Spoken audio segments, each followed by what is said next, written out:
প্রিয় ভাই বোনেরা, বিগত ১.৫ দশকের ফ্যাসিবাদী আন্দোলনের সঙ্গে স্বাধীনতা পরবর্তী ৩-৩.৫ বছরের সময়কাল ছাড়া আর কোনো শাসনামলের তুলনা চলে না।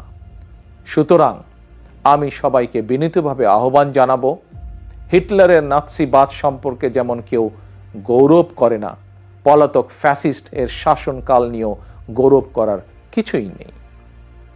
ডাকাতি করে কিছু সম্পদ চ্যারিটি করলেও জনগণের চোখে ডাকাত যেমন গ্রহণযোগ্য নয়, তেমনি অন্তর্বর্তীকালীন সরকারের ব্যর্থতা খুঁজতে গিয়ে কৌশলে পলাতক ফ্যাসিস্টদের পক্ষে সাফাই গাওয়াও তেমন গ্রহণযোগ্য হতে পারে না।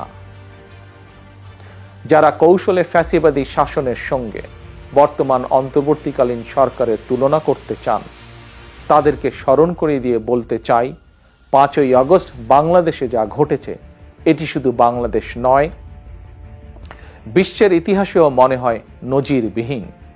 ৫ই আগস্ট গণভবন ছেড়ে ফ্যাসিস্ট পালিয়েছে, সংসদ ভবন রেখে তথাকথিত সাংসদ পালিয়েছে, আদালত ছেড়ে প্রধান বিচারপতি পালিয়েছে, বায়তুল মোকাররম ছেড়ে প্রধান খতিব পালিয়েছে, ক্যাবিনেট ছেড়ে মন্ত্রীরা পালিয়েছে, ফ্যাসিস্টের দোসররা গা ঢাকা দিয়েছে।